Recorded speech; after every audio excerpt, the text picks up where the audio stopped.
Welcome to Negotiating Happiness, the show that helps you find happiness, success, and balance in your work and life. I'm Adriana Fierster, your host for this journey into entrepreneurship and personal growth.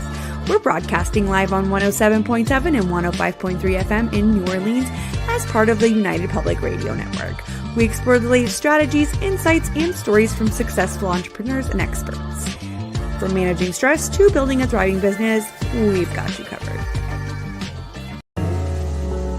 Hi, I'm Brittany Ashley, your host of Breaking Norms, Building Dreams, your guide through this transformative journey in both business and life. This is your place crafted for dreamers, doers, or anyone who has been told they can't. Get ready as we challenge those narratives together. You're tuning in live to the United Public Radio Network, airing on 105.3 and 107.7 FM in New Orleans. We are streaming on all the popular platforms every Monday at 3 p.m. Eastern Standard Time. Join me for a candid and thought-provoking conversation celebrating your unique journey because you are worth it. Welcome to the Authors Quill, everyone. I hope everyone's having a great afternoon, a great morning, great evening, because I know you listen to us on the other side of the world. I was thinking yesterday when our new show started with Fred's Just Beyond the Matrix is the name of the show, and Fred Smith's the host, and I was thinking he's California time because he's a Cali guy. He's 10 to 12. And I was thinking, that's like 5:10 a.m. in Sydney. So for the Australians, it's wee hours of the morning. But, for England and all, it's just late evening. It's kind of interesting how our shows work around the planet sometimes. And I was amazed he started out with 28,000 listeners. I was like, were you paying people to come listen to your show or something? But it is Friday. So, Friday is already a well-known day. Welcome everybody. We're gonna be bringing on our guests in just a second. As soon as I talk about this gentleman who's sitting in here with me and why I'm invisible again. Oh, there I am. Look at that. There you go. Okay, scare the hell out of the children out there. Jessica, this is actually a PG rated show. Yes, ma'am, it is. It's not like some of the other shows. It's technically the network itself is rated R, but this show is actually rated PG. No, it's not PG-13. It's just PG. Yes, John and I don't talk about anything that children can't hear. It's nothing that really gets talked about here matter of fact, the books that we're actually talking about, you could give to your children to read. But anyway, John Goodman's with us today, my co-host, who's sometimes evil, sometimes sweet. You never know which one it's going to be. It's all up to that other person over there that slaps him around some days. Oh, man. So, John, hey, what you up to, babe? Besides rocking and rolling in California. Yeah, so we'll stay clear of that. We're keeping this PG. So we'll stay clear of talking about California. But I just had a nice lunch with Tim Powers. Tim's always great. He's one of the that teaches the workshop to the winners, and he's a 3-time World Fantasy Award-winning author and one of our judges for between 25 and 30 years now. So super nice guy with him and Serena, and so he came and did an video interview that's going into a documentary that we're producing, or that SMP TV, Scientology Media Productions TV, is producing. And so he's filling in some more data that was needed to make it fit more about what Writers of the Future is and Illustrators of the Future. So it's going good. It's always good. Well, I keep hearing about little earthquakes out there. Well, Jessica writes to me. She lives in Santa Monica. She goes, today had a 5.3 earthquake. I said, well, did y'all? I said, Jessica, I talked to several of my friends in California. They all told me the same thing. They didn't feel it. She said, well, I don't know how they didn't feel it. You can feel a 5. And I'm like, I believe you. I said, I have been to California many times, both in the Navy and in between, and then with Writers of the Future and all the stuff in between for different movie companies. And you know what? Knock on wood, I've never experienced an earthquake while I was there. No, not even in the Navy. Earthquakes that I've been like, when I was on the 8th floor of a building, and it was just literally going like this. And but it was made with rollers, these rollers underneath, so it was able to go with the roll of the earth. But I was in another building. I was on the 5th floor, and it just another big earthquake, and it cracked. You have these big cracks in the wall, and then another place that had an earthquake, they had to they didn't condemn it. They wouldn't allow people going back into it until they did a whole structural rehandling with all the rebar that they put in. So I've been in some big ones where it's actually done a lot of damage, which in other places, like in India, where they had that recent one, it would have been Toasterville for that one there, or that one that you saw in, where was the one where they had the picture on the top of the Intercontinental, whatever hotel it was, you see all the water splashing out. Oh, where was it? No, that was somewhere overseas. That was in one of the Asian cities. Yeah, it was an Asian city. It was like, I forgot which one it was. Thailand, Taiwan, somewhere. Yeah, one of those places there. And you saw the people that got out of the pool, and the floaters that they were on, they went splashing off the side of the building and went floating. Oh yeah, down. well one guy went over the building. He got killed. At first you could see the video, and if anybody sees this video, it's kind of shocking when you're watching it, and you see the guy's kind of sloshing. At first, you kind of look, well, he looks like he's having fun, and then it shifted, and it just made a little curl wave, and there was nothing for him to grab onto. The wave just went over the edge of the rail, and the rail was at least 6 foot tall. It didn't matter. They just tossed him right over. 80 stories. We can only imagine. He didn't grow one. So, but things like that happen, and I was thinking about that. Maybe they should put handles along the side of pools in places where they have earthquakes, something to grab hold to in case you go sloshing around.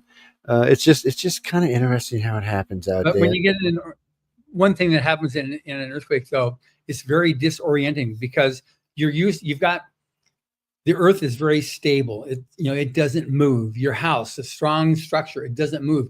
You can get, somebody can push you and you can go around. My house moves, but your house doesn't. Well, it doesn't move.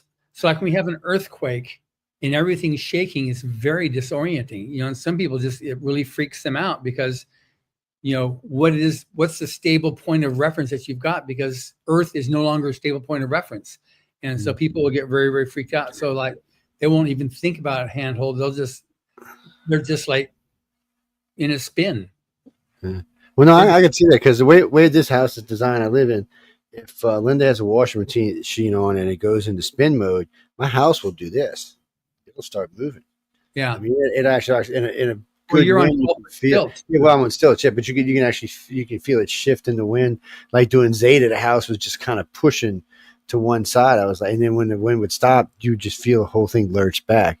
And I was like, I hope but this steel rods and steel lines and big bolts that run through the bottom and the top. So whoever made it wanted to make sure it survived Katrina. So it's pretty well built. Yeah. But I see with a guest down there being all patient where we talk about the strange world we all live in. Ram, how you doing, babe? Hey, how are you?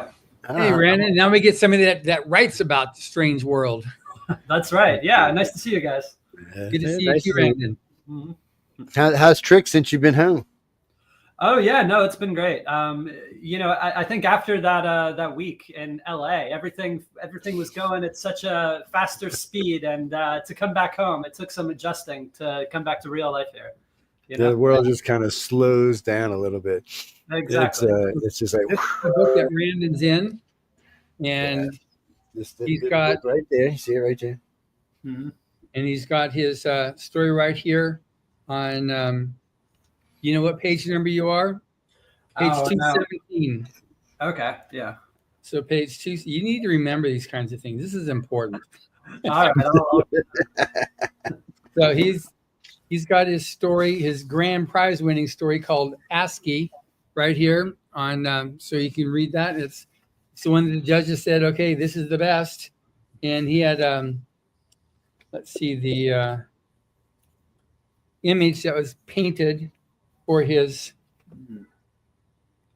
Yeah, story. that's right. It's Tremedy. by Tremedy, who I think you're having on after me. Actually, Yeah, she's coming on after you. Oh, So nice. maybe Yeah. there'll be a little cross flow where you'll both be on at the same time. So it's not just like a thing where, what was that movie where Lady Hawk was that, or that was a while ago, where the bishop cast a spell because he wanted the girl, so he cast a spell so that the guy would turn into a wolf and she would be a hawk. So as soon as the sun, they just touch and then they'd switch again. One would be a person, one would be the animal, and then as soon as the sun rise, then it would switch. They could never be together again. It was very touching. So you could be like Lady Hawk there. I remember that movie. Yeah, that was a while back, but I do remember that movie. Rucker Howard was the one guy. Huh. Yes, just at dusk. Yes, I do remember that. That's at least 20 years now. That's easily. Yeah, it's interesting. So yeah, an actor that was Risky Business or Edgemont High. The guy that got he was a comedian. He was anyway. So he was the little guy that helped them out. But anyway, has nothing to do with Randyn. So. Well, I'll be happy to see Tremini either way. Always good to see. Yeah, Tremini's always fun. She's a little insane, but always fun. It's I was talking about it the other day. Somebody said, "Who is that? Who is that? She talks more than you do." I said, "That's Tremini." Yep. And he's like, "Well, who is she?" I said, "She's an illustrator." God, she's an illustrator and she talks him. I started laughing. Yeah, well, I think she's a writer as well. I think she's actually she is one of these people looking to apply to Writers of the Future as a writer as well. And she would be, if she is chosen, she'd be one of maybe 4 or 5 people. John, you'd probably know better than I do, who've been both a writer and an illustrator. Yeah, John, but CL4s is also, she's been entering both contests and she won Illustrator, but she's been an honorable mention in the writer contest. Cherie. Cherie. Yeah, that's right. Another insane person. Yes, it's I love Cherie. She's great. She's a lot of fun. It's but who's the last person who won for doing both? It's been a while. It was I have to look back and see. It's been some years since we've had someone that's done both. Yeah, I was kind of thinking because I remember Echo's old man was telling me he was trying to do both or something. Yeah. It's what we're talking about, Chris, is winning both the Illustrator and the Author Prize. Yeah. Well, I can promise I will not be winning any Illustrator prizes anytime soon. So you're gonna join John and I's Stickman Club we got going on. Yeah, definitely. It's for non-artistic people. That's right. So I say, so you're home, you're chilling out, you're relaxing. What's it been, a month? Not even a month, hasn't it? It's a little less than a month. Yeah. Yeah. So you back in, you relax, you're resting. Is your brain juices starting to work in? Can you write now, or do you still need a couple more weeks? No. I'm back in my writing schedule, getting in a couple hours each day. I've got some stories in the pipeline, almost done, I think. So hopefully that should be good. Well, let Carmen know when you got something out there you want to talk about. Just hit him up, and he'll hit us up and let us know. We'll slide you in between the winners somewhere. It's we're just doing winners for the next, I don't know, a couple of weeks, and at least 8 or 10 weeks. So we'll just squeeze you in there somewhere. But I like to see, because I know some people have a harder time when they get home to getting back to it, and some are still got the whirlwind going in their head from being in LA, and some are just, that's all they're thinking about, which still cracks me up. But I think you got to get back to work now. You got to make that money. You got to go make that money. It's So how long before you can just do nothing but write, just stay home and write? Oh man, that's the question. Yeah, 15 babies and stuff. And yeah, sooner the better. But yeah, I feel like writing is one of those careers where you have only a very small percent who are able to live off of their novels. You mentioned Tim Powers. You got some people in that echelon who are able to do it. But it takes a while to get there. So I'm, I'd love to be there, but I don't know when, Well, it's funny you said that, because when I first got in one of the other things I do, when I first started talking, because I met a lot of authors, and I was thinking they were having a hard time making a living. And then somebody invented YouTube, and then some other stuff came along. So now what they do, now they're writing and they're putting out new books, but they're also got a podcast, and they've got their books so that you can see them on YouTube and stuff. Now, not the whole book and all, of course, YouTube is monetized. If you've got 100,000 followers over there, you're making a couple of grand a month. And the more it goes up, the more you're making with them. So I've noticed now that authors have other avenues to bring in income based on their work. Who was it? Was it? Oh, wow, God, what's his name? Nick Redfern, I think is who it is. Now, he writes 9 to 5. I talk about him all the time because that's what he does. He gets up on Monday, 9 to 5, he writes. He takes his lunch break. He goes and does his business, comes back and finishes up writing. And he publishes books fairly frequently, at least one a month, sometimes more than that. But he's also taken to now doing little things online about each one of his books. I mean, he's not going to tell you the whole story because you don't want, you want somebody to buy the book. So it helps him to sell the books and to generate income off his YouTube page while he's selling his books. It's not a way and Rumble's the same way. Rumble now lets you monetize as well. So if you got both of them together and you can link them together and do it at the same time, you can make money and just for yapping. So you can be writing and yapping and making money. No, Dean, I want to see the man rich. Like, I want to see all these people filthy, stinking rich. Well, yeah, well, that would be it would have to be kind of a pivot for me. Right now, I'm hardly even on social media at all. So this would be skills that I have to learn. I mean, are you on it at all? I have a Twitter account, which I don't check very often. I'll post, things once in a while, but not too much. I mean, I think, John, you've seen my phone. I mean, this is what I'm working with.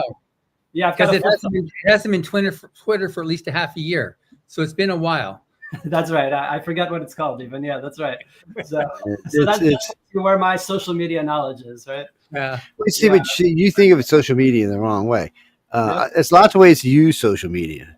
But in your case, and what I would suggest in your case, because you're working and writing, so you'll see me sometimes, I'll just flip on my phone, my camera on my phone, and it links to all of my stuff. And right now it links out to about 8 different social media pages at one time and a bunch of other stuff. Plus you can talk back to me. So I'll start talking about a particular, like the other day I was driving back from New Orleans and I was talking about Writers of the Future of all things. And I'm driving along at 80 miles an hour. So I'm driving at 80. I'm talking, which is some stuff I wanted to get out and talk about. There's people that have been asking me questions for about an hour and a half. Never touched anything, never went to Facebook, never went to YouTube, never went to anywhere. When I was done, I hit finish. It automatically published to all the pages. But meanwhile, there was, about 38,000 people listening to me talk while I was driving. So I was making money driving, no less. So like when you're sitting there and you're working, if you hit a spot where you're kind of like, I'm just kind of stuck, you just hit your phone, put it next to your computer and let it go. You don't have to be pretty. It helps, but you don't have to be. I mean, look at me. I'm damn scary and they still watch me on a damn thing. Mm-hmm. So, I mean, it's just, I'm just trying to help you because it's a way to generate money. Because I know most people want to get to the point where they don't have to do something else for a living. And I know that's about maybe 10% of authors, maybe I'm being maybe 15%. But anyway, so it's another way to help you while you're learning how to make that cash off them books or how to get to that skill level where people are going, oh shit, I got to have this book. Who wrote this? Oh God, yes, I got to go get this book.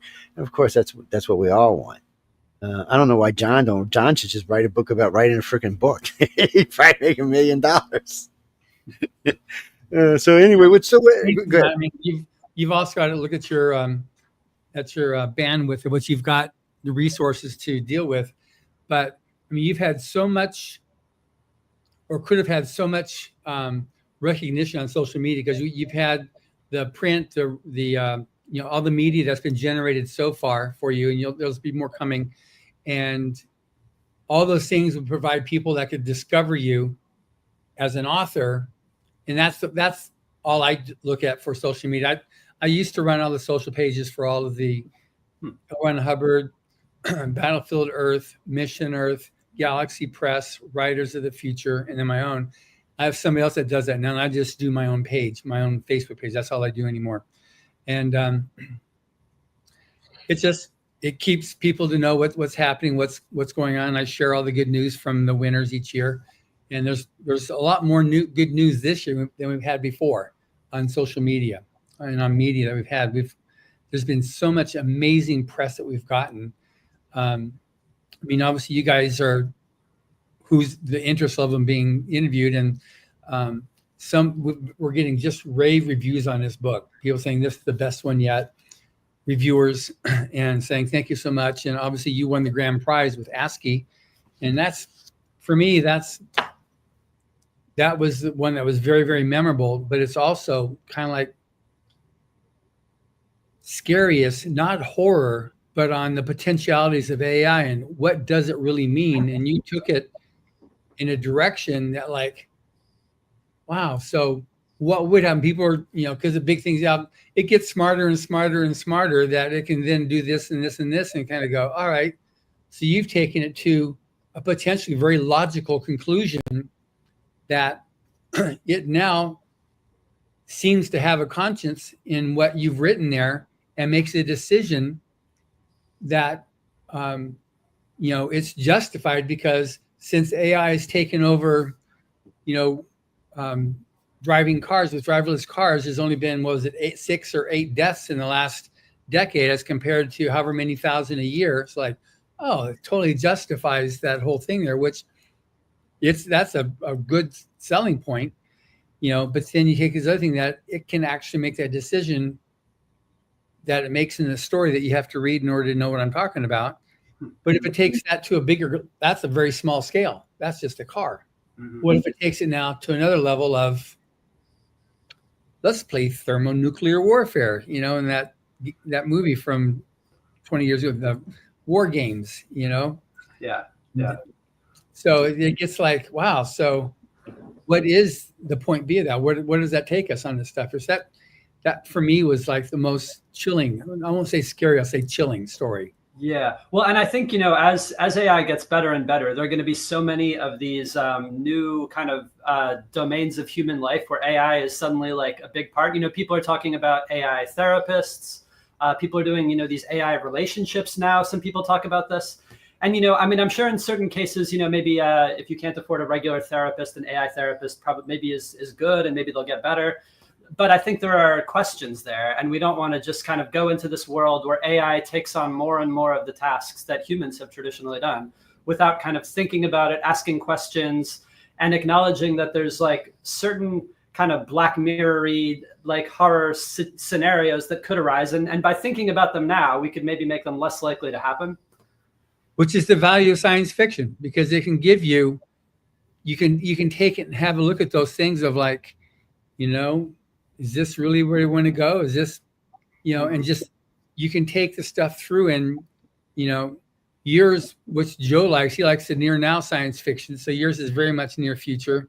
That scenario isn't that far away. You take a look. Well, yeah, the story like when you landed and you came into LA and you're surrounded by 3 of these driverless cars. That's right. I'd never even really seen a driverless car before. Suddenly on my way to, go to a workshop because I wrote a story about a driverless car. Suddenly there's 3 driverless cars all around me. They were coming for you, buddy. It's coming for you. It's sort of felt like that. Yeah. Just be glad you weren't in Phoenix. Yeah, you had a real person driver.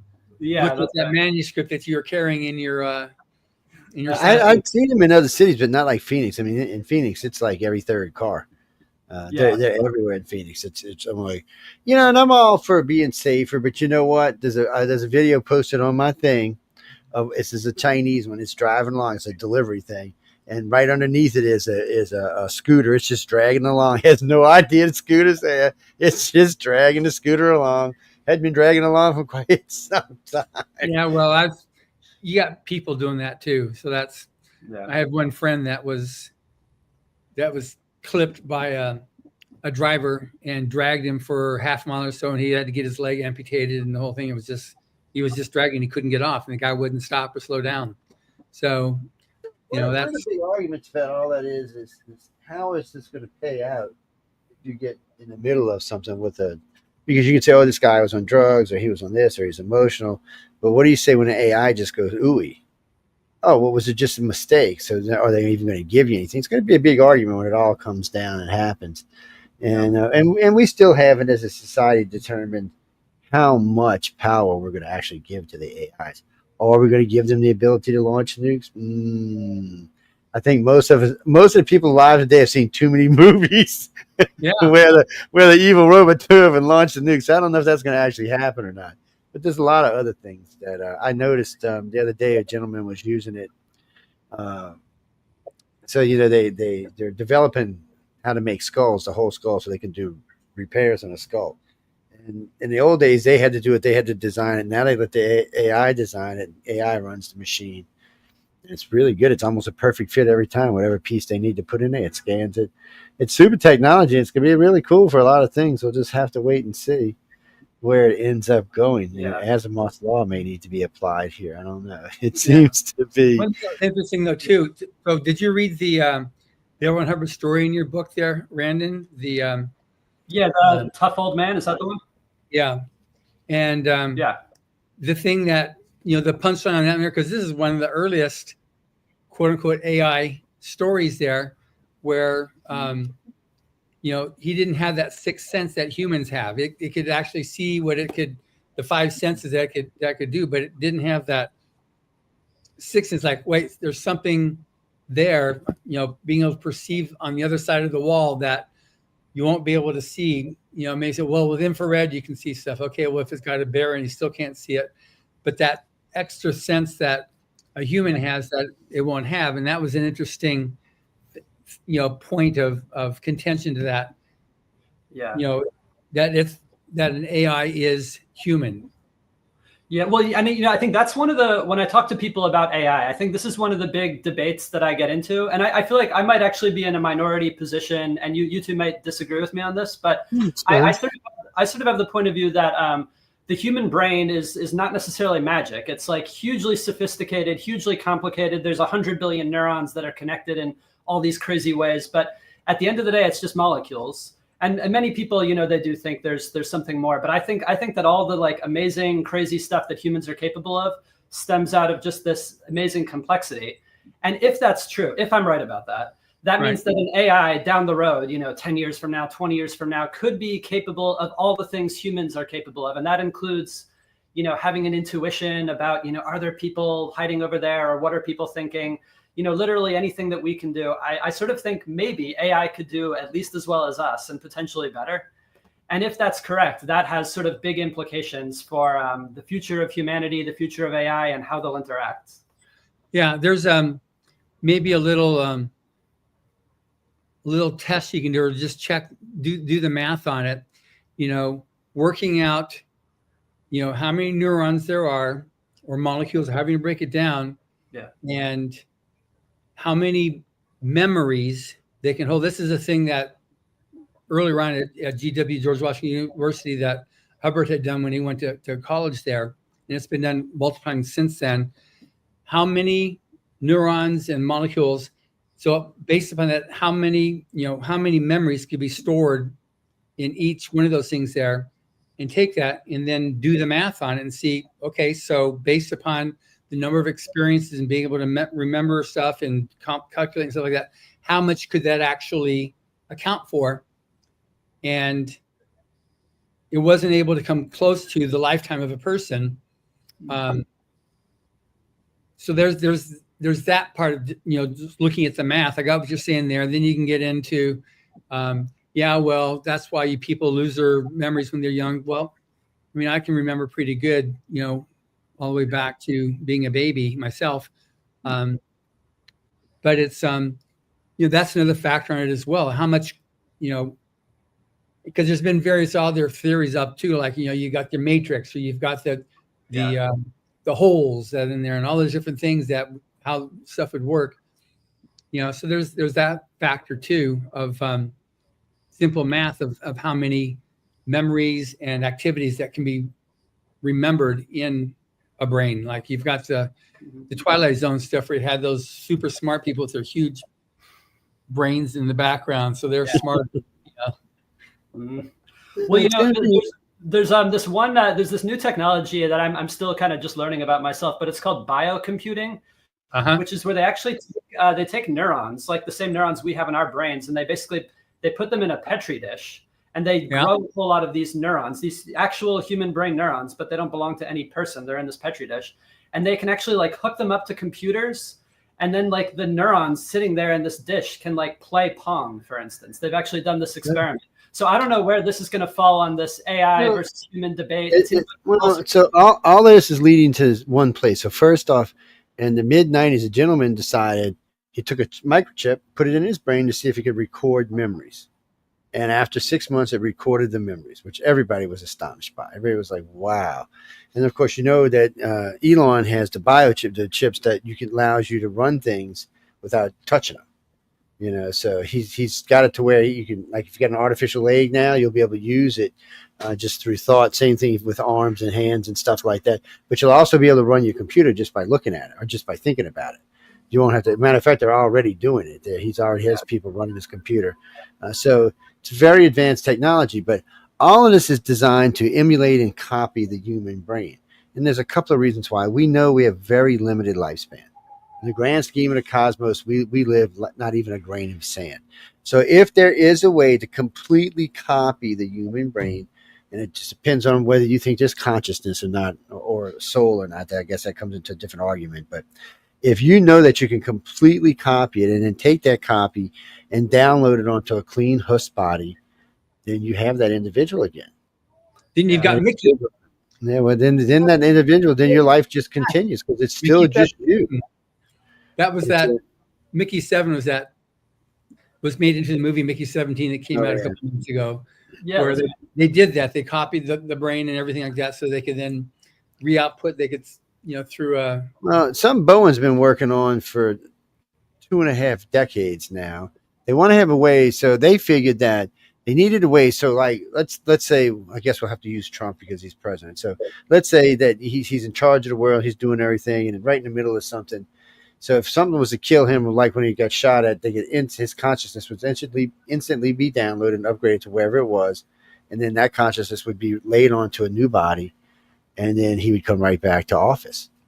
And you'd be like, uh-oh. So it'd be useless to even try to kill anybody anymore because you'd always have that. Of course, you want to keep them updated as close as possible because you don't want big gaps in knowledge, especially if you're president of the world. But it's one of those things. It's a fascinating thing. I've been watching lots of different technologies on it. A lot of this has to do with going to Mars and stuff. And that would be a good sci-fi story you just said there. I mean, I think that would open up. Yeah, that would be lots of constitutional issues. Like, is it the same person? Is this computer with Trump's memory? Is he the president? Why don't you write this, Brandon, and we'll have you on the show to talk about. We'll help you give you tons of advanced PR for it. But it is constitutional. It's going to be a big question. I mean, is this the same person? Yeah. Well, it's not even that one because we're working on teleportation now for quite some time. So what they're saying is if you get teleported where you are right now to John's house, are you the same person? Or are you just a copy of the person? So do you still have the same rights?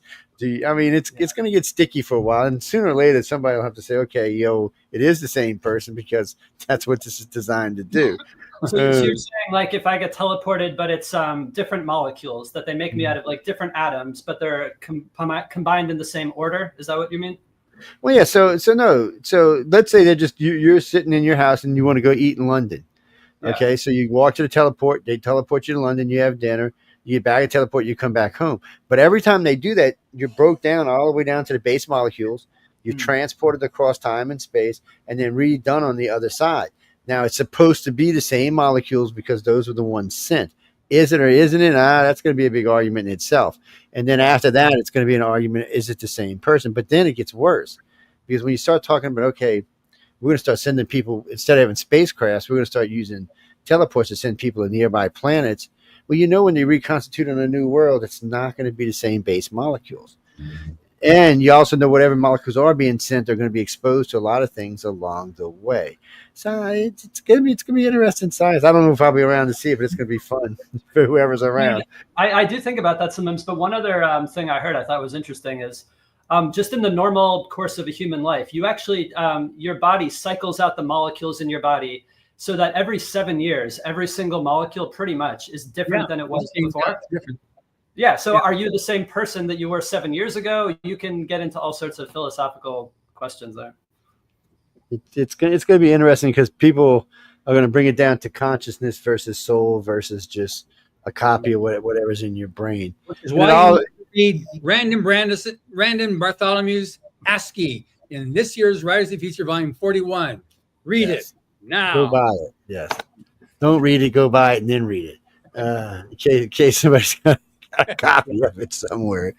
Go buy it and read it. I don't know. When you get into these kind of questions, it gets hairy, scary pretty fast. And then there's always the questions about, or we're going to let AI have the ability to kill someone. That in itself is a good story. It's you know, I've read many things about it in recent times because I got a lot of friends in the military, especially in high positions, and they seem to be having a consciousness issue with this. Well, so in one way, letting the AI pick it takes it off of you.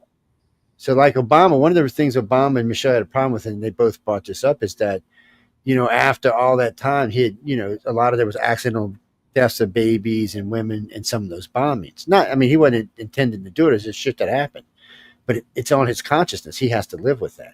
With an AI, it's not you anymore. It's the AI made that decision.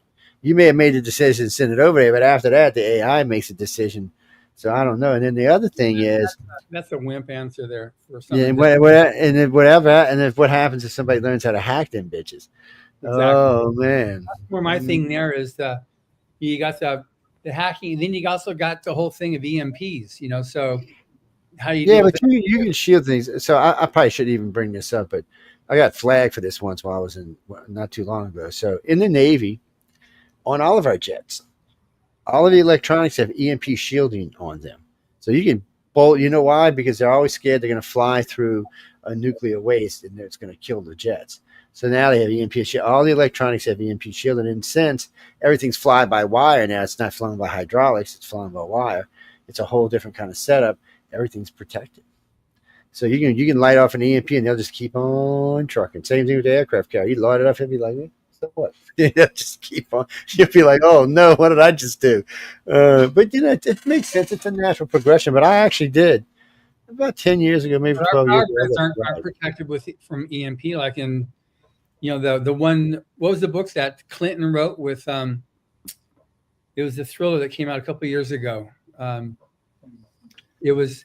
And one of the things was they had the EMPs coming in and took out the various power grids, for the big cities, and it just totally devastated and made it possible for them to, until they're able to stop it, at least to do this, attack. Our country's not EMP safe, that's for sure. Yeah, it's that's unfortunately for us, it's not really EMP safe. And there are some places EMP could do more damage than others, especially around nuclear power plants and stuff. But I know like Taft down here have nuclear shutoff. So, emergency shutoff. So if an EMP hits it and it registers as an EMP, there's actually a shutdown system that goes into service. No humans involved. It's just shutting down the plant on its own. So there's not a boom. They're not even so much worried about a boom. They're just worried more like what happened at 3 Mile Island. A little burn through with a big leak or a bunch of gas let off in the air. That's really more what they're worried about. But something I've read quite a bit about them and over the years, and they don't seem to really, or they're not really designed to go boom. It's not that they can't; they're just not really designed to go boom. It's kind of like a gas station. If you go back and read articles in the 1900s, you'll hear all these horror stories about gas stations on every corner. Oh, the country's going to burn. Of course, we know today we live with gas stations on every corner, and it doesn't seem to be exploding and blowing up and having issues. So it's kind of the same thing. But while y'all are chatting, I'm going to get Miss Tamara on here, and I always want to call her by I got 3 different names for her now. So now we've got also Randyn's going to turn into a pumpkin pretty soon here. So now that we're 3 weeks past the Writers of the Future, we're coming into 3 weeks. So what stands in your mind the most now of what you gained, or what was the most unexpected benefit from the workshop and the time here? Well, I think actually, there were so many things, it would be hard to choose, but I think one of the big things is just the writers, my classmates that I met, the fact that we were all in this, went through this experience together. And we have, a Discord page where we're all talking to each other. We're exchanging emails, exchanging stories. So that I think has turned out to be really fruitful. And they're just some of the coolest people I've ever met. So you bring 12 sci-fi fantasy writers together and you put them through this, exciting, grueling week of workshops, and you kind of grow very close together. So I think that for me is one of the, maybe the very top thing. Good. Did you like the fact that it was intensive like that? Yeah, I thought that was great. Yeah, I feel like I was only getting 6 hours sleep a night. Not because you guys were necessarily over programming us, but every spare hour we would be talking to each other. We'd be down in the lobby or just When you come back to real life, you start talking about science fiction for more than 10 minutes and people start looking at their watch. So to be around people where you can just talk sci-fi for hours on end and they're right there with you, that's very exciting. And you have this meeting of the minds, which was really fun. Yeah, I just figured there's no sleep when I'm there. I sleep when I get home for about a week. Exactly. That's what I did. That's what I do. I'm like, okay, I'll just sleep. It's there's a lot that goes on, a lot of fun. There's a lot of good people there. And this year's crowd. I am an introvert, so I had to occasionally go off and take my half hour of introvert time and then come back. But it was amazing though. That's good. Yeah, one thing is amazing how when L. Ron Hubbard created this thing in 1983, because he had a long history of helping other writers, giving writers advice, and here's some direction, and here's a connection, and with my publisher I'll introduce you to. He'd already been doing that for some time. So creating this contest to do that, it's just amazing how that legacy has gone on. And now 41 years later, you hear talking about, what you did. And that's the kind of stuff that almost every year, that's the kind of stuff that the writers still talk about. I had Sean Williams, who was a winner in Volume 9. He's one of our judges. I had him on as a guest the other night on the podcast, and he said, my friends, meeting other people that, I'm from a small little place in South Australia, and I was able to meet other people like me, that enjoyed science fiction. And I just had finished having lunch a few minutes ago with Tim Powers, and he loves being a judge, and he's just, for him, being able to help, the writers and give some advice and tips and see the next generation, the next iteration of writers, and being able to help on giving some good direction that can make it go. And like, what are some of the truisms that we want to see carry on in science fiction and fantasy, so that it moves, so we know it's in good hands into the future. And that's what the contest was created to make, in part to make happen. And that's why we're so excited when we see the type of reception that we get. And we had 8 days of #1 bestseller on book, audiobook, and ebook. We've never had that before. That was just like crazy. It's like, oh my gosh, and then Emily would say, run again, it's up there again, so that's like amazingly cool. Yeah.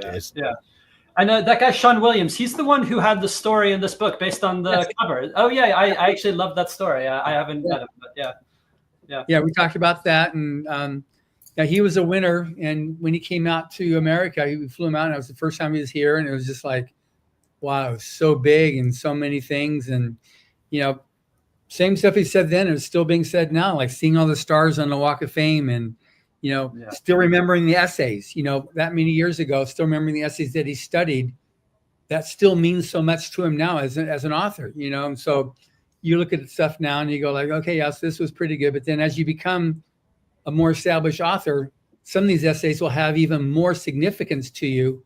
When Hubbard did his review of like, which genres would he write in? Because he found that some made him more money, it had a better effort to cash ratio for him. And so that's why he transferred around how many some of them he'd get paid more words, more per word, but then he had to write more words in order to sell those stories.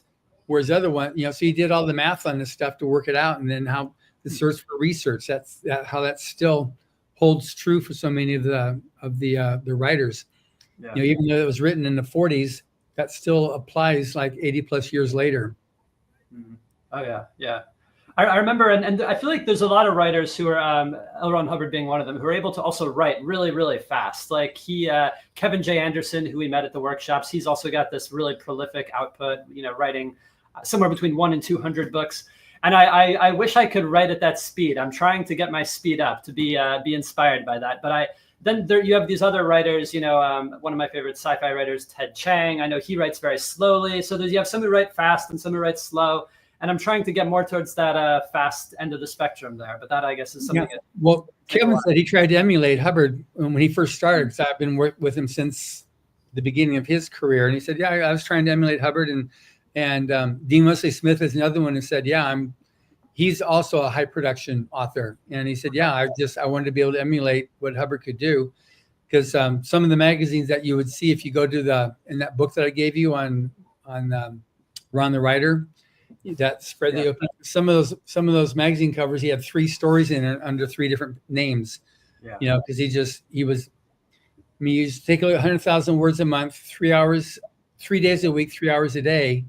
And he didn't consider himself a high production writer compared to other writers that he found even more of a high production writer, you know. So, but he wrote so much. He wrote millions of words. So you just get, as you write, a writer writes, and so the more you write, the faster you're going to get.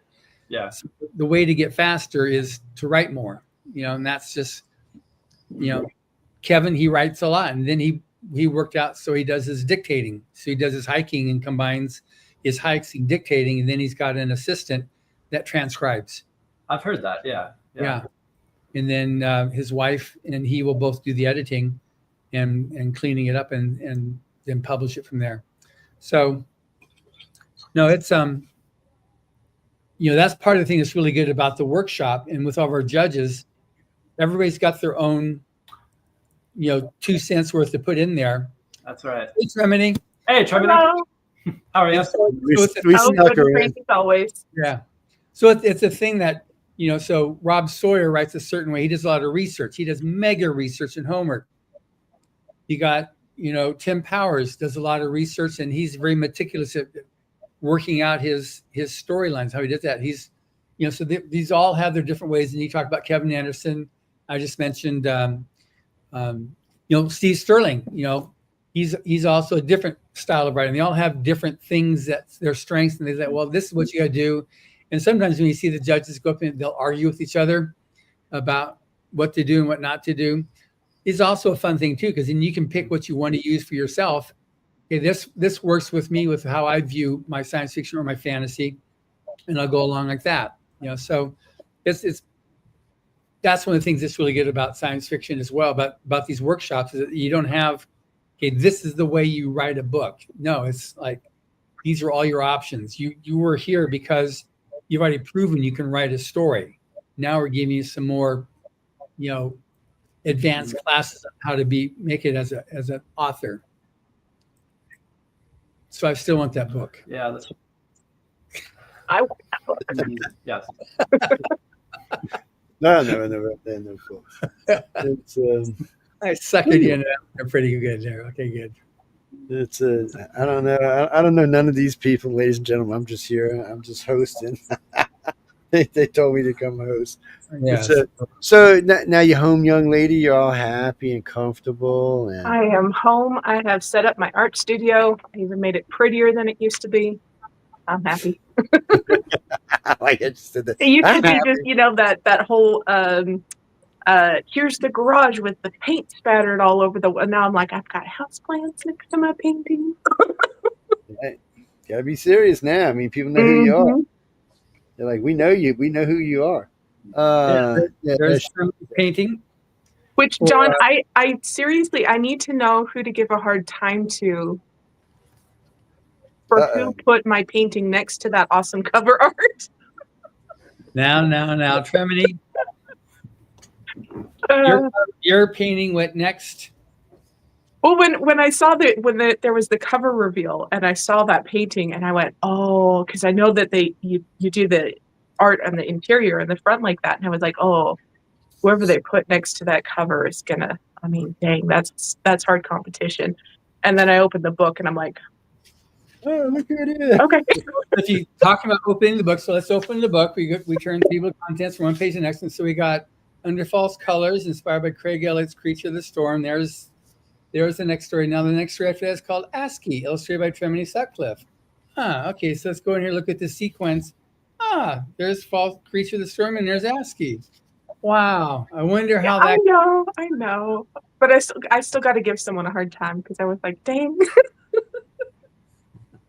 Well, give Randyn a hard time because he wrote such a good story. So that no, he's the golden child because he wrote such a good story. The golden Your pictures. I've never had someone draw a picture of a story of mine before, so I just love that picture. So, Well, thank you. On that note, though, I am almost done with the secret extra art that I was running by you earlier. It's almost ready. all right, excellent. We have a plan so that when he goes to book signings, I'm going to have an additional piece of art that I'm going to send up to him so he can stick them in the books when he goes to signings. So let me guess. You've got a picture of Randyn right there instead of the computer. You got Randyn. Is that what you did there? No, I've got a picture of Randyn with a flip phone. No. No, I think he'd probably be too shy about giving other people his picture. But no, it's just a little bonus.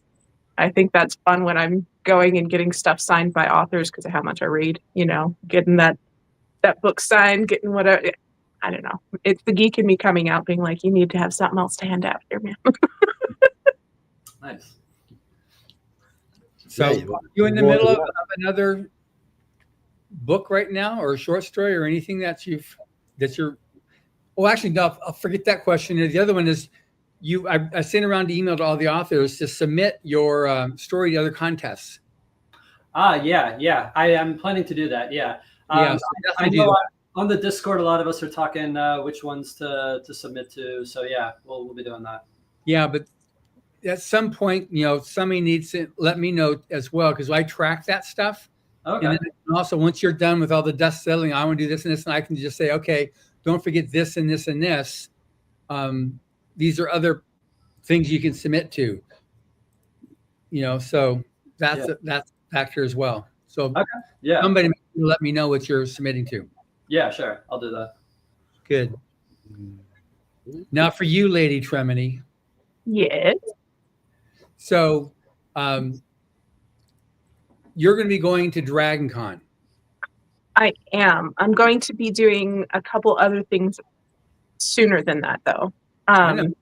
Because we got about 8 or 9 of the illustrators alone coming to Dragon Con and we're working on getting 2 tables instead of 1. So we have a long, 16 feet of tables that you guys can all man that. But are you coming, Randyn, to Dragon Con?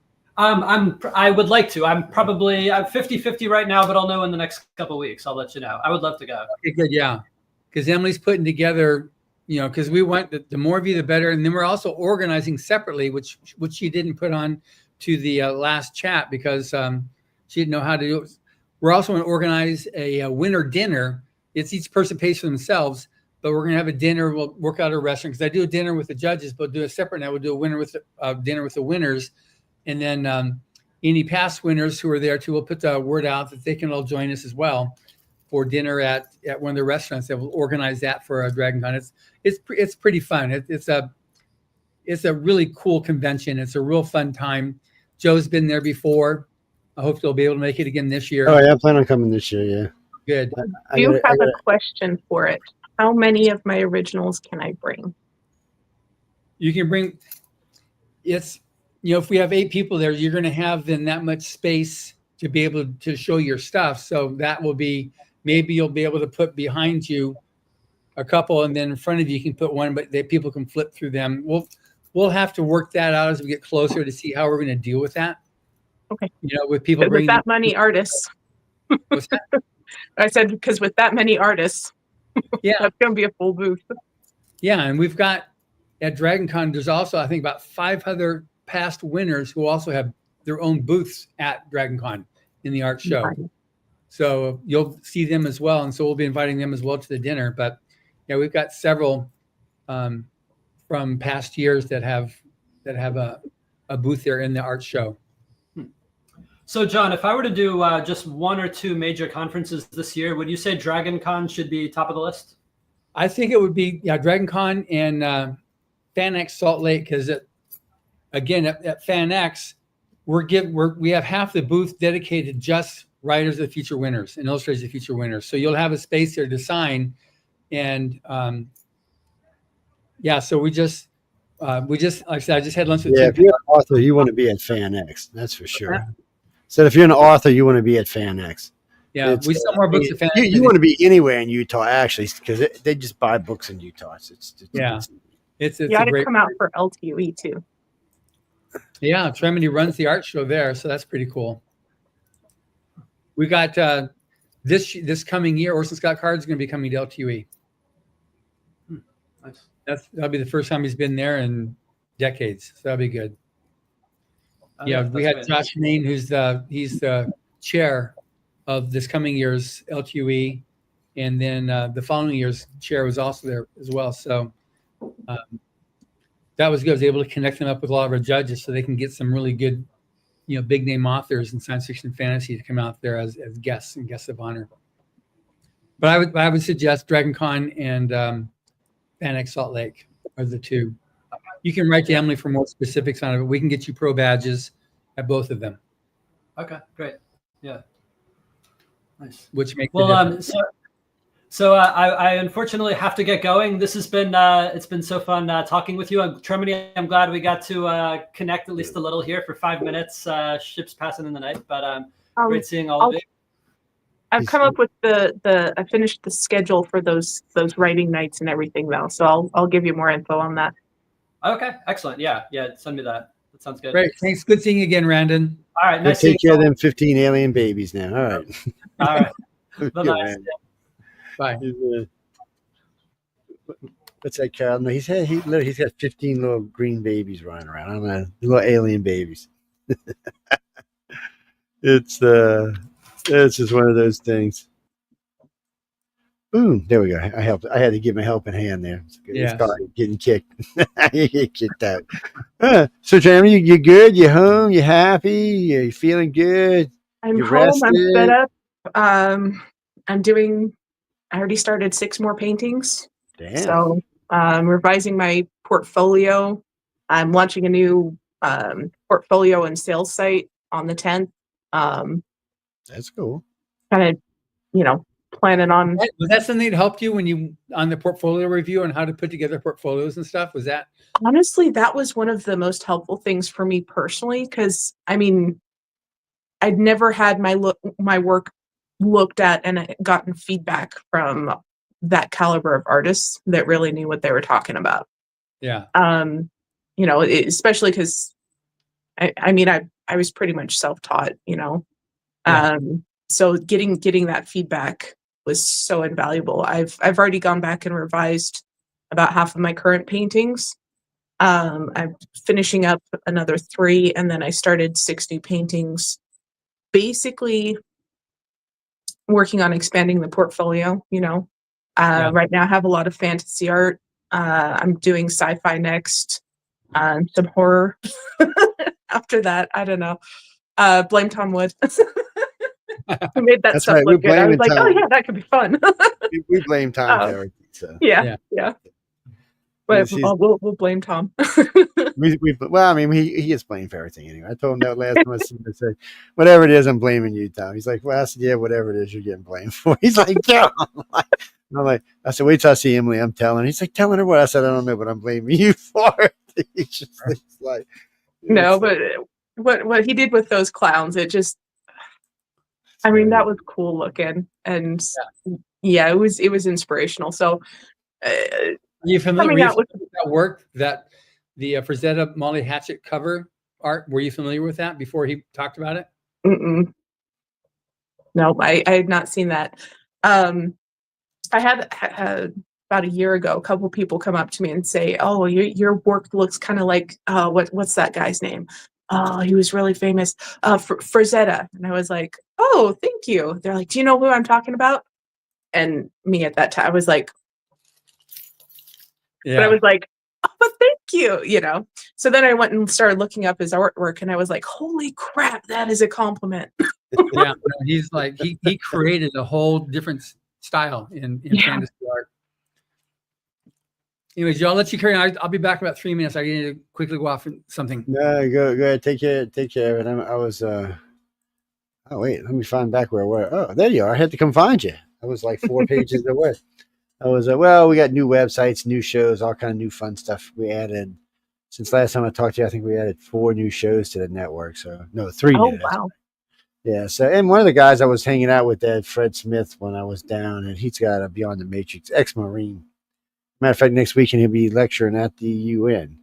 So, Oh, yeah, he's an interesting character to put on. And then we got a Navajo native who started doing a show on Sunday. He just does Navajos. It's just kind of interesting. And then we got a new show of two of our hosts that merged together. So we're going to see what kind of weird fusion that's going to be. So you're just going to be how much traveling? You're going to be doing a lot or a little or in between? a bit. I'm the next show I'm doing. I'm actually driving down to Dallas for Dallas Comic-Con. Gonna have some new paintings down there. Starting a science fiction fantasy magazine.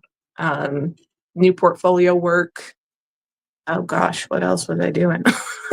Oh, the forum. I've been putting together a lot of ideas for the forum at the Writers and Illustrators of the Future for the art section. So I've got to run those ideas by John, but I've been working on that too. You like staying busy. You like us. We like staying busy. My Queen Corso had to come up and check you out. She's like, "Who are you talking to, Daddy? Who is that? Let me go see who that is." She's not interested in me. She's a cuddler. So she is the rottenest thing that ever lived on the planet. Is what she is. Her sister's on the floor trying to get up here. I won't let her. It's she's beyond rotten. And when we first got her, she was so black. I bought her glow in the dark T-shirts. Because if that lights were up in my hallway, you could not see her. And I got a long hallway. I'm like, and all of a sudden you'd feel a dog, you'd be kicking a dog. I'm like, that's enough of that. It's a Dallas. I haven't been to Dallas in a while. I mean, I've passed through Dallas a few times lately, but I didn't even know they had a Comic-Con. Huh. Yeah, they've. Sounds like they've got one in just about every state. Has at least one Comic-Con.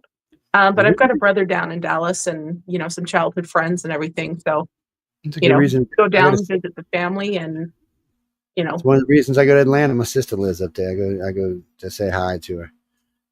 Sometimes last 2 times she's like, "You were in town, you didn't come by." I said, "Well, you were in Germany last time I was up there. I didn't get crap from you." I said, "You travel more than I do, and I travel a lot."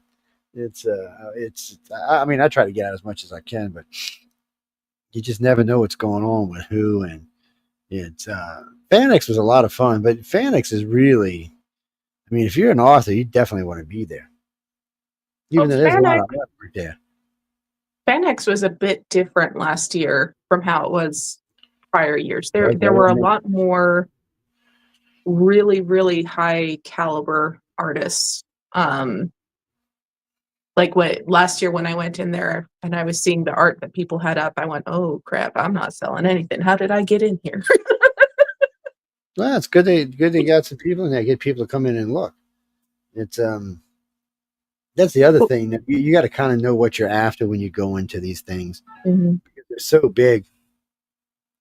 Half the people I know get wore out before they even get to what they're looking for. And when I go in looking for things, I'm looking for specific things. So I kind of just look on, oh, there it is, and I go find it. But I have to watch when I'm at places like that, because every now and then people realize they recognize me. I'm like, uh-oh. And not from doing this, but from doing television. So if I recognized you, you're coming by my booth, I'll just be like, "Oh, hey, well, yeah, I would stop. I'd stop seeing you anyway." Treat me to dinner. Hug, what you doing? We go, yeah. And then you'd be like, "Sorry, I'm going with John. Bye." And I'll be like, No. No, John likes when we get out and get everybody moving around. Yeah. But I didn't even know they had one. And I'm going to check this thing out in Dallas and see what's going on. Who owns this thing in Dallas? I think it's a fan expo. It's a little bit interesting because it's this almost odd mix of comic convention and cowboy. That sounds like the one they go out to in Vegas. Yeah. Yeah. There's, and I don't know, different states. There's that different kind of feel to the town. Like Alaska was very recognizably its own thing. Dallas, I haven't quite put a pin on Dallas yet, but there were definitely some cowboy types out there, lots of rough, rugged, and it's always the funniest thing when you see someone come up to your booth, head to toe, tattoos, looks like they're a biker, should be in a gang or something, and they're like, "All, hey, I went to painting, and they're like going after the cute little painting that you have of the little creature with the big eyes. It's all adorable. He's like, my little girl's gonna like that one. I got to get that for her. You know, Oh yeah, people they do. always throw you for a loop, you know, Well, and yeah, it's fun I meeting got them. on. I'm on that stupid Chihuahua list on TikTok or Instagram, wherever it is. And then you see these big, ugly guys. I mean, big, ugly guys you would not talk to in the street for no reason. They're all loving them and their baby, putting their little Yeah. clothes. I'm like, get the hell out of here, man. Yeah. I said, Yeah. because I know when Linda asked me about getting a Chihuahua, I told her I'm not walking in Chihuahua. I ain't being seen with no Chihuahuas outside. It wasn't even a month. I was whooped. I told her she's not sleeping in the bed. Nope, it's not going to happen. And we had a big, huge monster California king. I'm like, he's not sleeping in my bed. He got on the couch and he whined and he moaned for a full month. And I just gave him. I'm like, whatever. Just get in the bed. How much room can you take? Half the bed. That's how much room we can take. You know, little tiny dog takes up to half the bed. Yeah. It is watching those people. So I mean, yeah, but do you just go? I mean, when you're painting or drawing, do you just sit at home and do it? You ever just go outside somewhere or pop up in front of somebody It and say, kind of "Hey"? depends. If I wouldn't mind selling something, then I go sketch at a coffee shop, because when I do that, there's always someone that walks by that, you know, says something and then buys something, and you're like, okay, thank you. I haven't done the painting based on that yet. Or sometimes it's actually been, oh, I'm not finished this drawing yet. They're like, I don't care. It's perfect the way it is. You're like, okay. You know, if I want to make a little bit of money while I'm doing my thing, then I'll go sketch at a coffee shop. But for all the paintings, you know, you got to do that at home. I've done the plein air thing before, and I'm sorry, but I find there's always bugs. Mm. And I find the idea that there's a bug in the painting somewhere just You see, when you're rich and famous one day and you got a little bug and you're painting, the bug will be worth $1 million, man. What are you talking about? be like, yeah, that painting with the dragonflies, that's an actual dragonfly. I watch these artists in the French Quarter do this. I have no idea how to do it. They all line up in front of Jackson Square, right across from the river. I have no idea how they're painting it. It's always got a little breeze coming through there. You know, there's bugs flying around. I mean, the city's nasty to start off with, so God knows what else is flying around. And they're out there doing their sketches and paintings. I noticed they usually charge about $200, $250 for a sketch, usually for anywhere from $400 to $1,000 for an oil. These people out there, I say guys, but it's girls and guys. They'll be out there 2 hours, 3 hours later. They got a full, monster oil painting. I'm like, wow, it's good. And I'm like, Jesus, how do I do this? And but they, most of them have been doing it. I know Marco, when I talked to him last time, he'll make anywhere from $5,000 to $8,000 a week. He said I usually do about 7 paintings a week, maybe 8. And he said, I'm out there all day. He said, but I'm not really working. He said most of the day. Oh, and that's the other thing. They park the damn donkeys with the carts in front of where you're painting at, so you get to smell the lovely donkeys all day too. Yeah, that's not for me. So, That's it's really insane. cheap for the art, though. I mean, It is. Average sketch for me is between $400 and $800. Yeah. For the sketches. So. And I tell people that all the time. You have to go by your prices and stand by your prices. You're the one who's going to value your artwork. Excuse me. In the honestly, I stumbled on that price range because I was like, sitting sketching, and that's what someone offered, and I was like, it's not finished. I'm like, oh, it's awesome, I love it, yada yada. I was like, okay, it'll pay rent this month. It should be. I'll do a lecture anywhere from $800 to $5,600, just depending on what it's about and who it's for. If I got to go in hostile territory, then it's $5,600. Sometimes maybe $7,600. I know, because I'll get asked sometimes, I know you're centrist, Joe, but can you just come talk about these guys? And I just look at them like, yeah, but I'm just not going to. It's going to be nasty all day. That's all I'm going to get is nasty. Oh yeah, that's fine. I'm like, okay, you're going to pay me for it. I don't care. It's or if I'm talking about aliens and stuff like that, you never know where that's going to go. So I might have to send them and pick up John one afternoon. One of the paintings I'm working on right now, I did this sketch forever and a half ago. It was basically an alien doing ballet. Who was that artist that did the ballet paintings. Is that Monet? Maybe my mind just blanked, but like he just did a whole bunch of like ballerina paintings with the little girls in the ballerina studio and everything. Anyway, basically doing some alien versions of a ballerina studio. It's the funniest looking thing ever so far. Sorry, I deviated, but that it's one of the ones I'm working on right now. Degas, Edgar Degas. Yeah. See, that's me having a cup of coffee. You could do a self-portrait.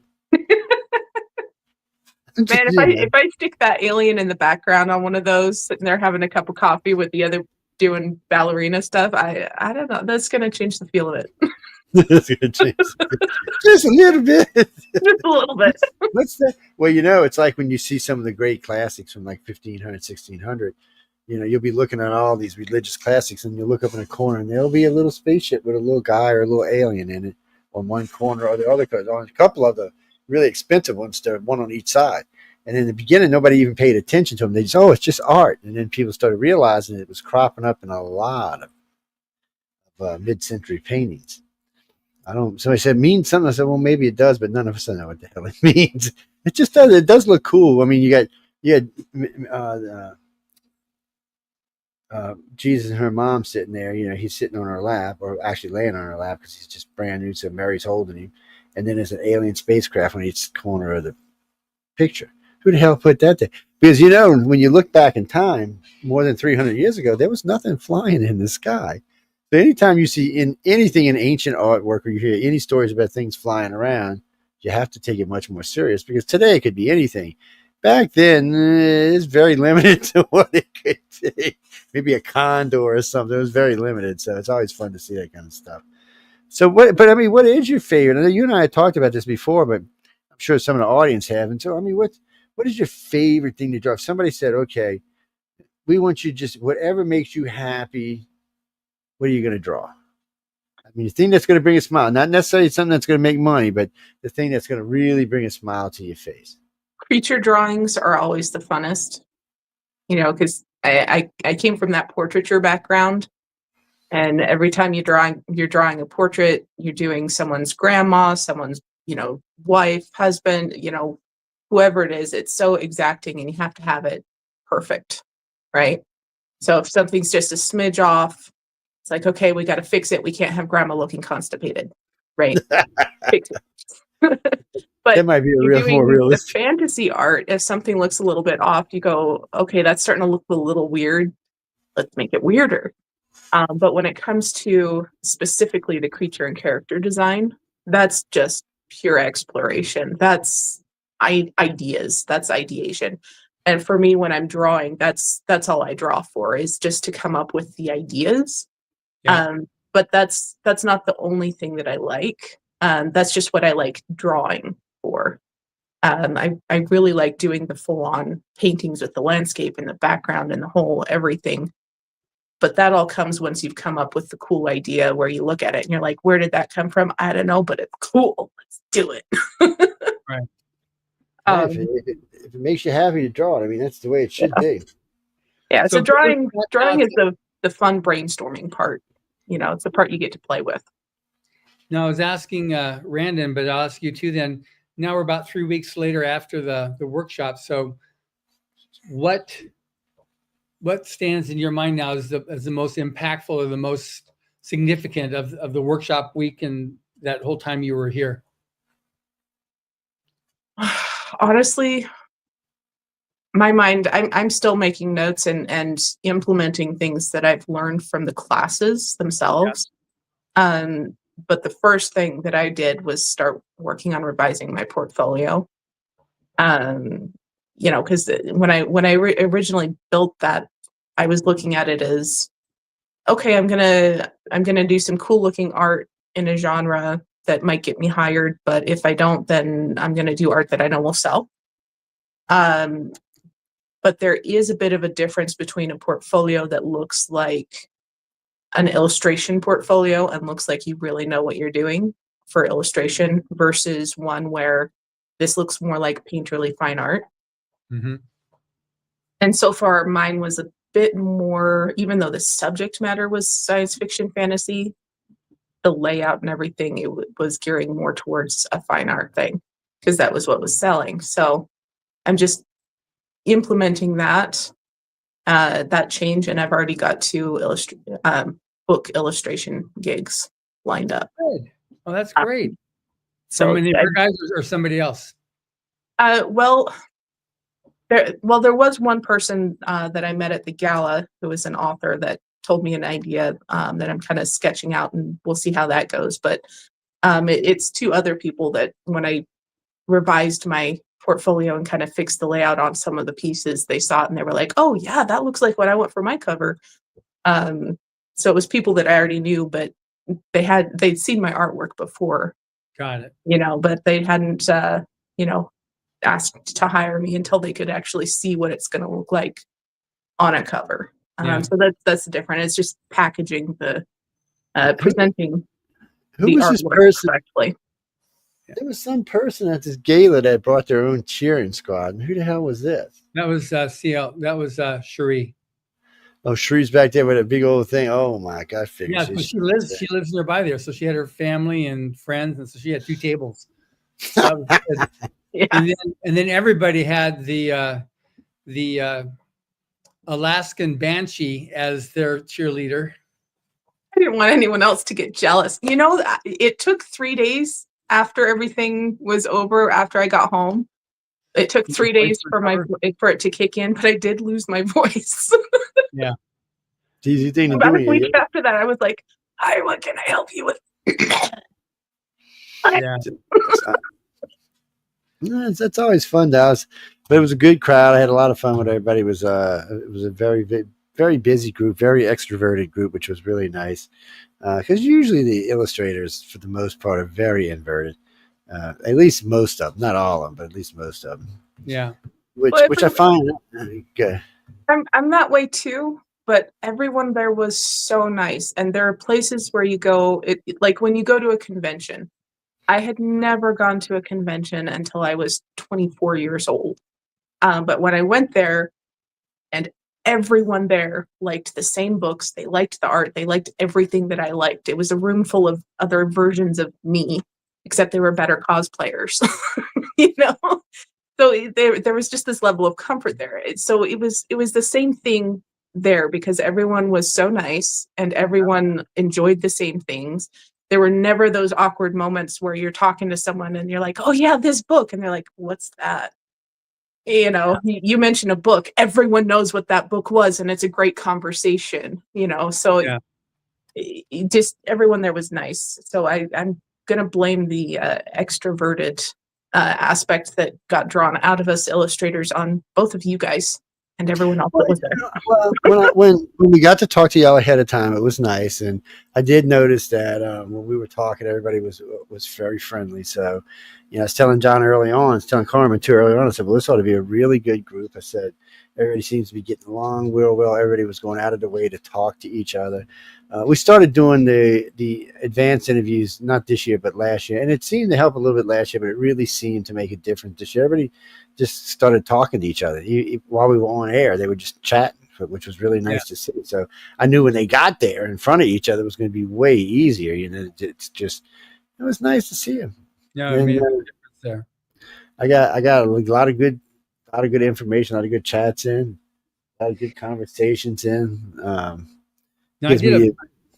when I did an interview with Tremini and with Cherie and with Brianda, and you're the 3 ones that originated wanting to help.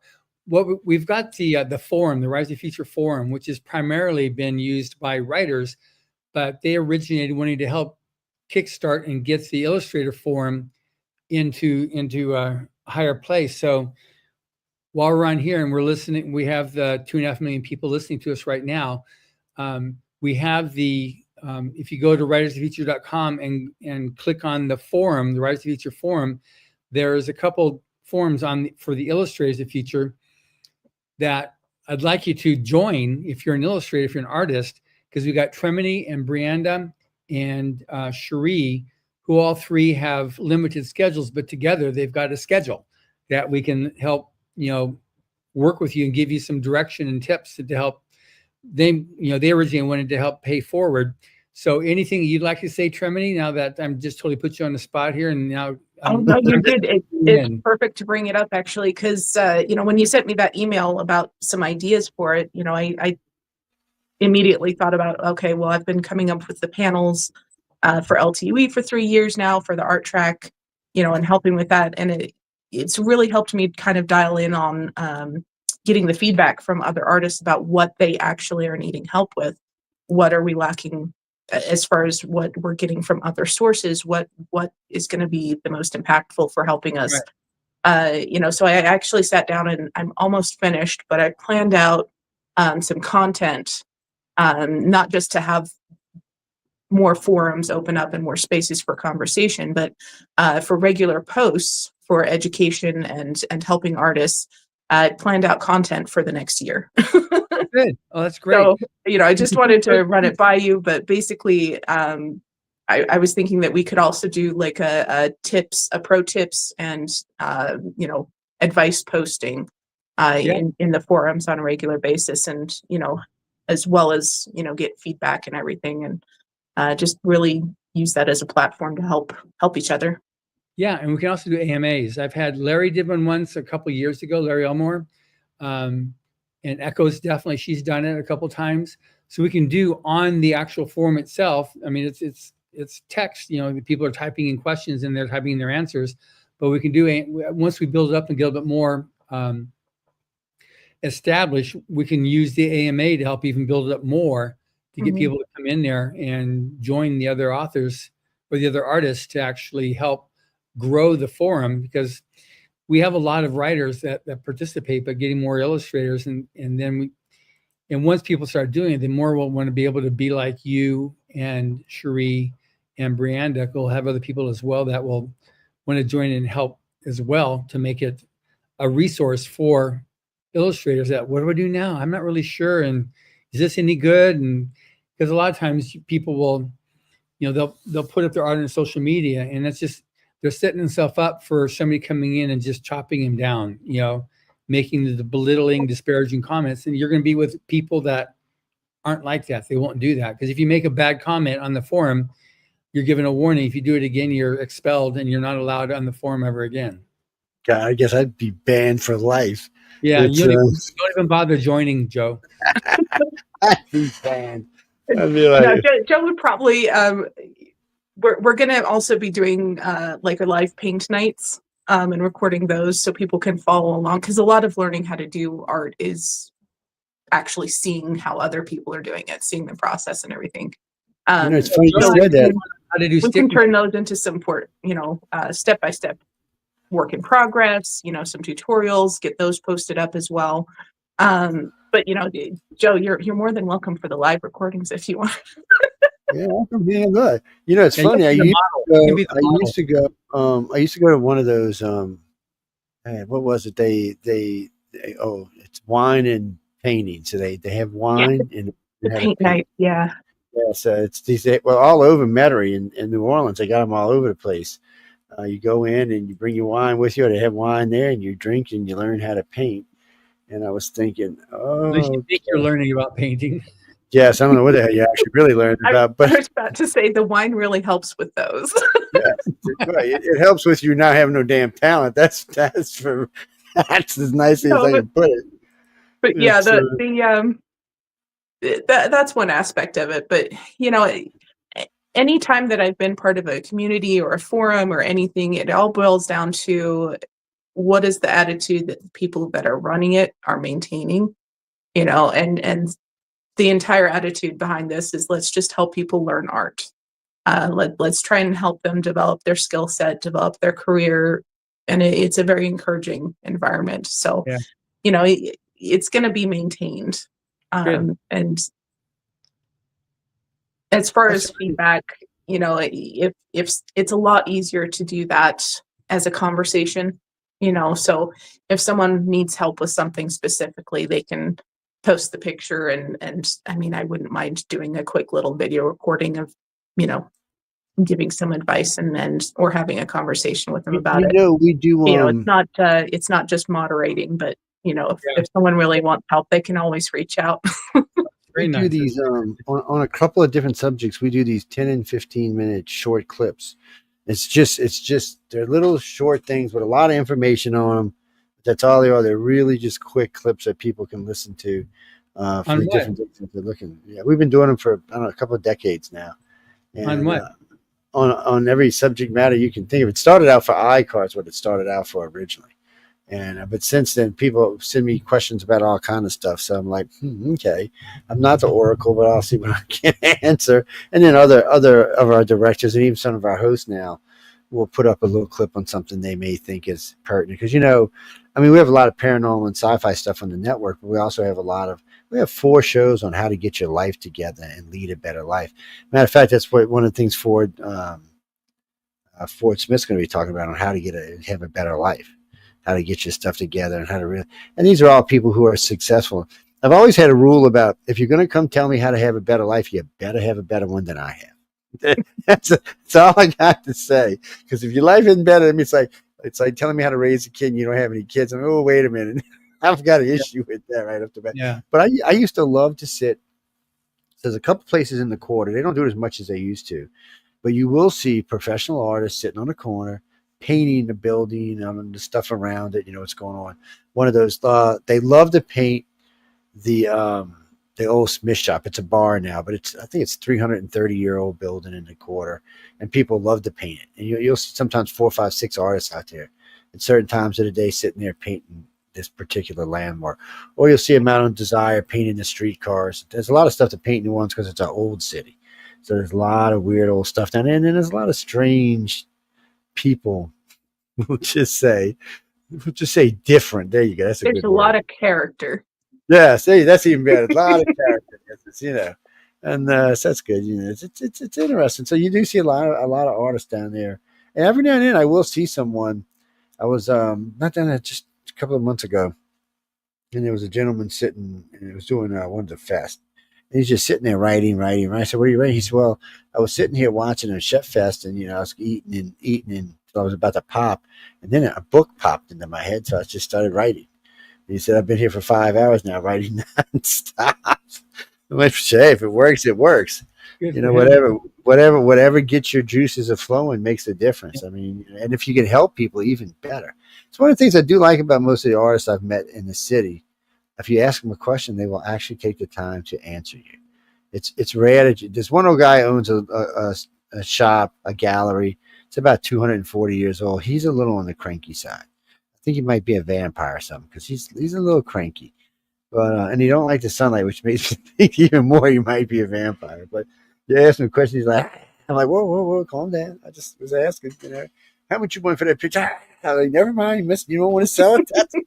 That's fine. I'm leaving now. But they have some fabulous stuff in there.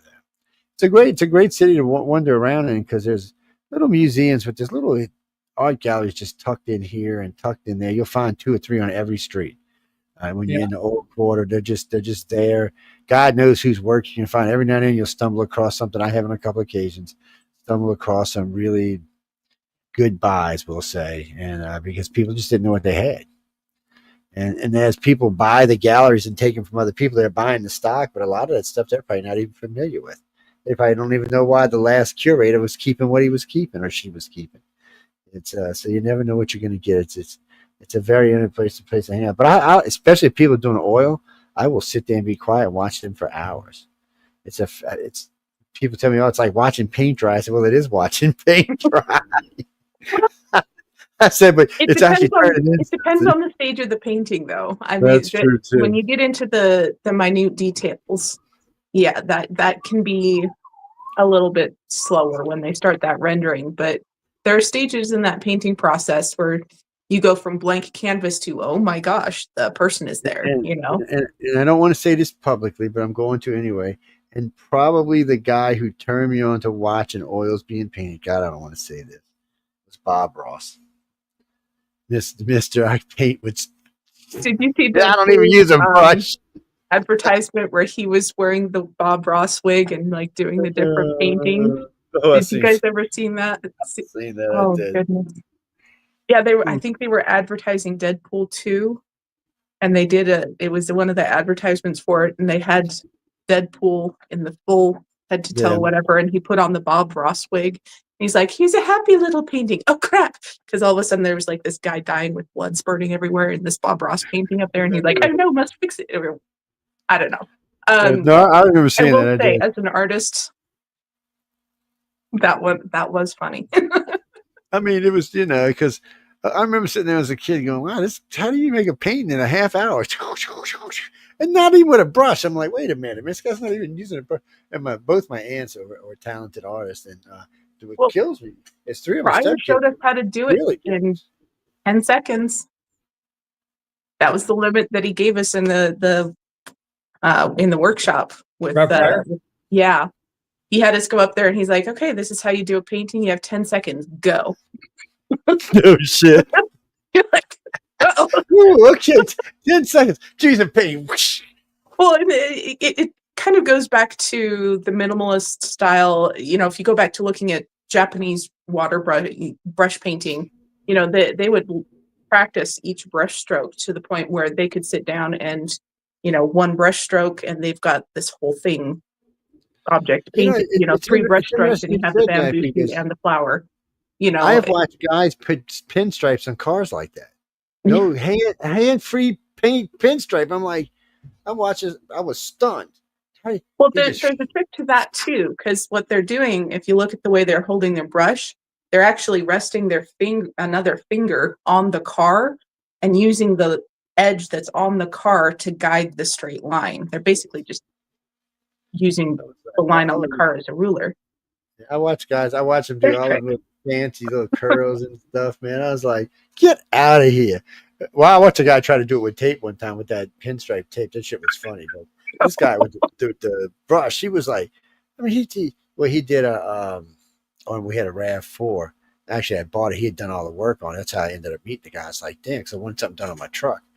And I was like, I said, how long did that take you? A couple of days? It took me like 2 hours. I'm like, get out of here. Get out the paintbrush. It's brush control. It goes back to you've used that tool for so long that you have some finesse with it.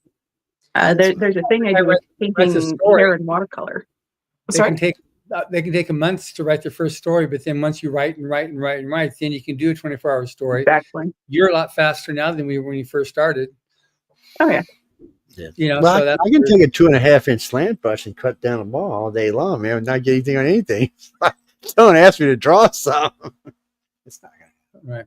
So you were given a copy of the book Art when you're in the Illustrator workshop. Have you looked through it at all? Oh, sorry. You're given a copy of the book Art, the one with the essays and stuff by Hubbard. Yeah, I've been reading through that, as kind of going through as part of my checklist for revamping what I've been doing with my artwork so far. So that was helpful. Yeah, because one of the things that has come up when I've talked to artists over the years, they love that datum, that art is the quality of communication, because you get into artists that they don't know when it's done, and just like what's the purpose of art, and that was one of the things, because that's trying to distill it down because artists was so full of ideas and thoughts and everybody's opinions, but like what is the actual what is art that makes it art, and so when you distill down to quality of communication, that's several of our judges like, yeah, that's what for me, like when we had Brittany Jackson, she said that was the thing for her that stuck out the most, because her art really communicates. You really get that communication of art. She said that's for her was the main thing that she got out of that essay on art more about. But it also goes into the different ways of creating depth in illustration, and there's lots of amazing different piece of advice in there, and just the various mood lines, different mood lines what they can create, not just in art and illustration, but also in set design, for theater and for movies, how all that stuff works, which was pretty interesting, because we do like setting up the stage and all the set that we do for, like you saw for the event, that was beautiful. Yeah. definitely the mood lines and all that stuff is in there to make sure it really communicates and gets the best possible impact for what it is. Because we want it's life, it's joy, it's happiness, it's accomplishment that we're trying to communicate there. Well, and sometimes, I mean, the changes that you end up making on something are not dramatic, but they're very impactful. Right. Like one of the paintings that I've been revising, all I changed was where the one character was looking and the expression a little bit, which was just a little bit of shading on the other character, and it immediately told a lot more story. So I mean, sometimes it's the smallest thing, but it makes the world of difference as far as the visual storytelling. Yeah, because you look at where's the eye go. So you take a look at something from DeSantis or any of the artists that we are for judges. You take a look at them, like you know immediately where you're supposed to go with your eye trail, with their art that they do. As compared to this is a pretty picture, but there's no real. You're not controlling the eye trail to what do you want the person to see? What do you want them to get out of this? And especially with illustration, you need to be able to direct so that they go, oh, the punchline is I need to read the story, or this looks like a really good book to read that you want to be able to achieve. But also cover art too is its own thing that makes it a real different. You need to be able to do the art so it has the title, the author, and other points in there so that it fits. Yeah, you've got to do the layout so that it can accommodate the text that is ultimately going to be there. And for me, it's hitting the perfect balance between the visual storytelling component, and having the reaction where if someone is walking by a ton of different books at the bookstore, what's the one picture that they're going to see out of the corner of their eye, stop and do a double take because, oh, wow, crap, that is cool. That's the balancing combination is, not just the storytelling, but also the image itself draws that kind of attention. Because ultimately that's what we need to do for illustration is we need to tell the story. We need to get people interested in the story, but we also got to draw attention to that story. So that could be anything from the style that you've done the art in to, just the way that you've handled the image. But there are so many other illustrations out there that coming up with something that really hits that bar. It's the challenge that keeps you interested, right? Yeah. I'm tracking with that. So Joe's on vacation somewhere. Yeah, so I need to sign up now because Emily's waiting for me to log in because we have a Zoom happening with all the winners. All the winners. All right. Trimony, I never get invites anymore. I feel like this stepchild. I don't think I got a link to that, John. I'll send you one. Yes, I usually get links to that. I feel like a stepchild. I'm writing to Joni. That's it. I'm writing to Joni. Well, Joni's the one who usually sends them to me, so I'm writing to Joni. That sounds like Joni. What did I do? Offend you or something? Anyway, we're going to get out of here, ladies and gentlemen. Remember, you are listening to the Author Quill. I am Joe Mattel. That is John Goodwin. That's some strange woman down here we don't actually know.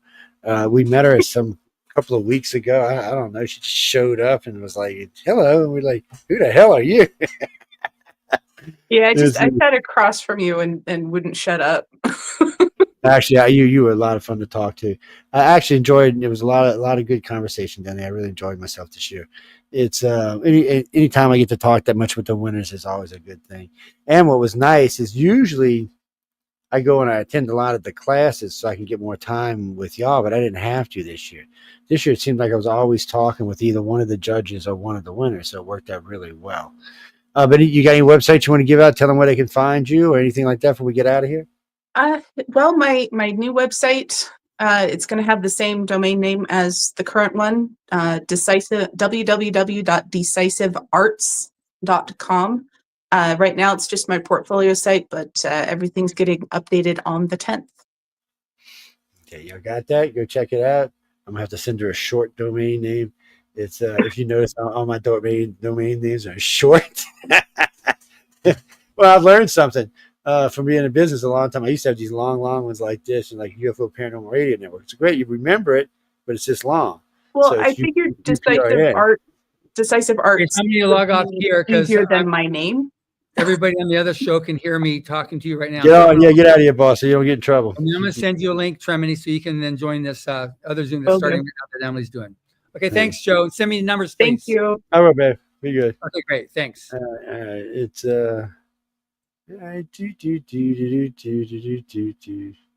all right, ladies and gentlemen. Well, we're going to get out of here and go get something to eat in a minute because I got to be back live in just about 30 minutes again. So it's always a fun thing to do. I hope y'all enjoyed the show tonight. That was Tremini. We had Tremini with us, and that's not Brandon. It's Randyn. Yes, with an R instead of a B. Yes, yeah. He's a real nice guy. Yeah, I talked with him quite a bit while I was there. But we got to go, guys. So I want to thank everyone for tuning in to United Public Radio and the Authors Quill. And I will see you all in about a half hour. Good night, everybody.